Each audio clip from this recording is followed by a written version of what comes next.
Ladies and gentlemen, boys and girls, welcome back to Misma Passion, YouTube's premier channel about all things women's football. And match day unlucky number 13 is just wrapped up of the FIFA Women's World Cup in Australia and New Zealand. And whilst today's matches may have been exciting when it comes to the score lines involved, there wasn't a lot of excitement when it came to the long-term ramifications when it comes to the knockout rounds of the Women's World Cup, as pretty much those of the teams that we expected to advance to the knockouts advanced, albeit with some very exciting and entertaining matches on display. So we're going to go look into those matches without any further ado, and we're going to start things off with the Netherlands taking on Vietnam. And the Netherlands line up in a 3-5-2 formation, and Vietnam line up in a 5-4-1 formation, which again was defensive, and considering they'd been eliminated, you'd think they would go out fighting, but unfortunately, despite their defensive setup, the Vietnam team could not stop the Orange Lionesses as they ran out 7-0 winners. Some very fantastic goals, particularly from Esme Brooks, who decided to channel her inner Juninho with some two absolute world-class shots from outside the box. There really wasn't much to write home about in this match, as it pretty much ran out as if it was an exhibition here, with the Netherlands completely running roughshod over Vietnam here.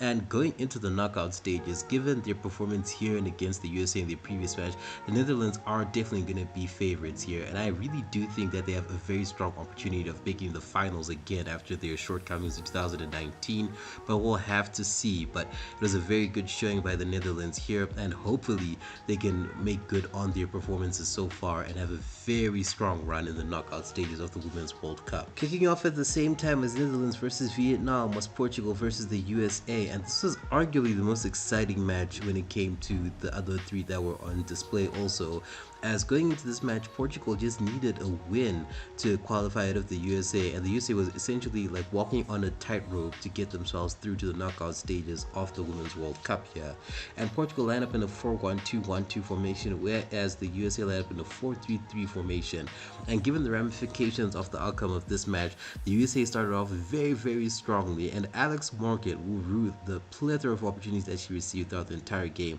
as in the 3rd minute and the 6th minute, she had two good opportunities to put the USA ahead, but her shooting boots were missing as she missed both opportunities. And in spite of them being the clear underdogs in this match here, Portugal were not going to leave this match without a fight, and a fight they did bring to the USA, as there's so many opportunities that they could have taken advantage of, such as the 50th minute where Jessica Silva was through on goal from a very beautiful through ball attempt by Kika Nazare, but unfortunately she scuffed her shot and it went clearly wide with no power whatsoever. It was never going to be in any danger of threatening the goalkeeper. And the bulk of the credit of this match has to go to Pereira, the Portuguese goalkeeper, who denied the American attack so many opportunities where, given another match or another opposition, they would have scored. Pereira was on form today, and it was unfortunate that in the end, when all is said and done, her team was unable to beat the USA, as both teams shared the spoils to go 1 point each, and unfortunately that meant for Portugal that they would join Vietnam in exiting in the group stages of the Women's World Cup. But the USA themselves were lucky to get away with murder as they advanced to the knockout stages of the Women's World Cup. Now, looking at this match, there is a lot of lessons to be learned from both teams. For Portugal is a very good account that they gave themselves here at the inaugural World Cup,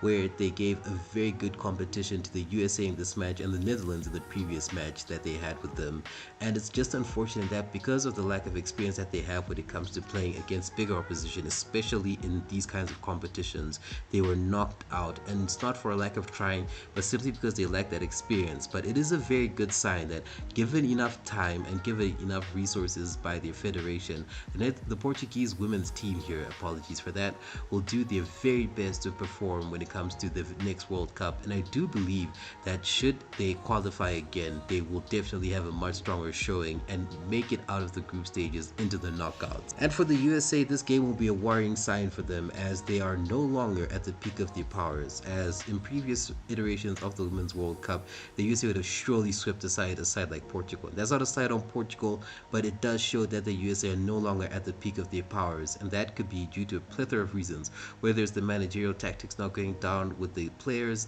there that are currently in Australia and New Zealand, or it could simply be a situation where they're currently struggling with the transition period as they move on from the likes of Rapinoe and Morgan to the new breeds of Williams and Rodman. So it's very interesting to see how the USA will navigate themselves around the knockout stages of the Women's World Cup as they come against very strong opposition. Personally, if they do manage to somehow find themselves in a lineup against Japan, it'll be very interesting to see how they handle that, considering that Japan right now operating at a peak level and are definitely one of the favorites going into the knockout stages of the Women's World Cup. The next match on the agenda saw China take on England, with China lining up in a 4-4-2 formation and England lining up in a 3-4-1-2 formation, which is very good for Sarina Wiegman, but it is definitely a formation that she will go back to come the knockout rounds, as England ran out 6-1 winners. Yes, you heard that right, 6-1 winners on this match against China. Now, much like Denmark versus Haiti, this match also had large ramifications for the group here, as if China were to win, they would qualify for the knockout stages, and depending on the results of the other match that we'll get to soon here after this one, there would be some potential upsets going down. But England would make sure that would not happen, as they ran out 6-1 winners against China here, with Alessia Russo opening the scoring as early as in the 3rd minute here, and Lauren James continued her imperious form from the game against Denmark by scoring a brace with a goal in the first half and in the second half. And even though China would get a goal back in the 57th minute through a penalty, there was pretty much no way back for the Chinese here, as England were already 2 goals up ahead of them, and of course they would add another 3 to make it 6-1 in total. And for England, just like the Netherlands, they're looking like one of the primary teams to defeat looking into the knockout stages of the Women's World Cup. Full credit must go to England here for finally waking themselves up, as they had a very tough start against Haiti and they did a little bit better against Denmark, but this showing against China shows that the team has properly gelled, and most likely it must be credited to Sarina Wiegman's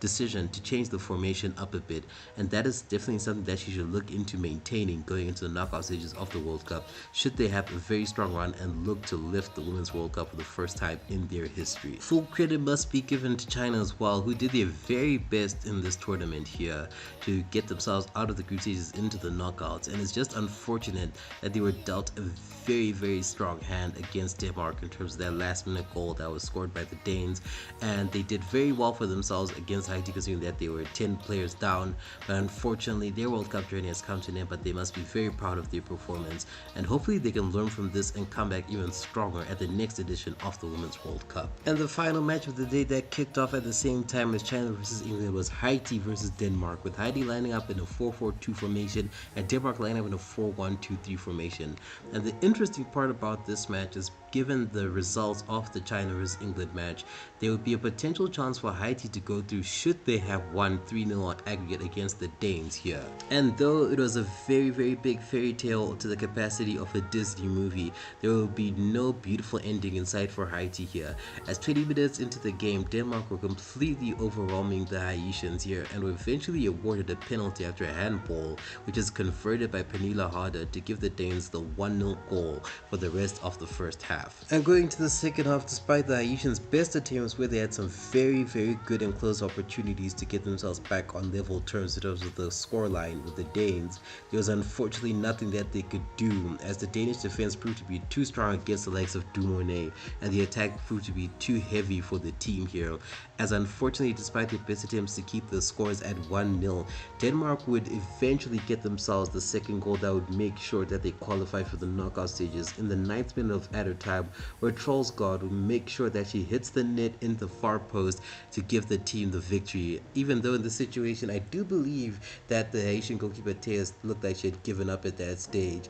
but I don't blame her in that situation given that time had essentially run out for the Haitians and in the game particularly. And at the end of the day, it will be an unfortunate situation for the Haitian team, as they did play their hearts out across all 3 games, particularly the first 2 that they had against England and China. And it's unfortunate that they're going back home now with nothing to show for their efforts in terms of a goal or a point. But again, they should be very happy with what they've accomplished by getting to the World Cup in the first stage, and they will do their best, I'm pretty sure of it, to get themselves back here and to do better than they have done so far. And to the Danish team, again, they are very slow when it comes to starting a game off good, and I think when they get faced off against some stronger opposition, they will suffer, and I do believe that they will be victims of an early exit from the knockout stages of the Women's World Cup. And those are the things that we learned from today's matches on show at the Women's World Cup. Some very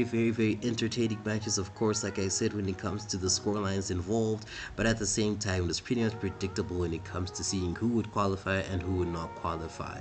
but there will be more action coming in from the Women's World Cup tomorrow as Argentina take on Sweden and South Africa take on Italy, with the knockout positions being up for grabs between those 4 teams, and Panama take on France and Jamaica take on Brazil, with again knockout stages being on the line for those teams as well. But other than that, thank you very much for watching. I'll see you in tomorrow's video. Please make sure to like, share, and subscribe, and make sure you're always good to yourself.